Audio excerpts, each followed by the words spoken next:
Der Michi sägt mit der Zeit ein, dass zwischen einem Gregor und einem Rolli seiner preußischen Gspusi nix ist. Die hilft der Kathi im Kirchstall beim Melcher mit der Hint, weil die Melchmaschine verreckt ist. Und das lernst zuerst daheim mit die Gugummerer. Der Michi sagt das und meint, sie möchte als Wichsen lernen.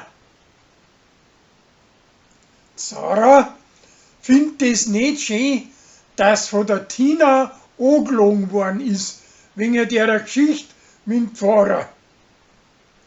Aber der Pfarrer und Tina kommen schließlich drauf, dass sie sich verliebt haben und dass das ausleben möchten. Das darf aber schön Sarah wissen und sie ist niemals.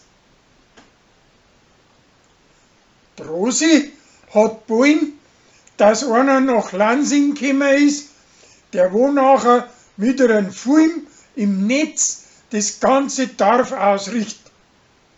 Drum schaut's drauf, dass die Leute lieb und brav sind, da wo der auftritt.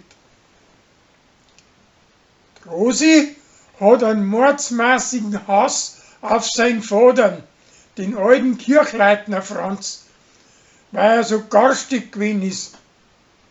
Samt den wandert's aber mit Martin zu ihren Vatern seiner liebsten Berghütten. Und da finden's außer, dass er ins Gästbücher reingeschrieben hat, dass er seine Kinder nicht mag.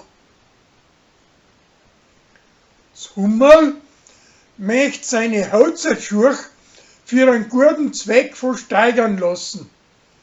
Aber der Verordnung reizt es und drum lässt's falsche versteigern. Das Bärli weiß das aber nicht und da steigert's um 100 €. Der Till lässt sich nicht von seiner Schwester zum Deppen machen und rennt maschkerer als Baum durchs Dorf. Und das heißen's Pfingsteln. Drum lässt er den Baum allein da stehen. Seine Schwester kommt aber dahinter.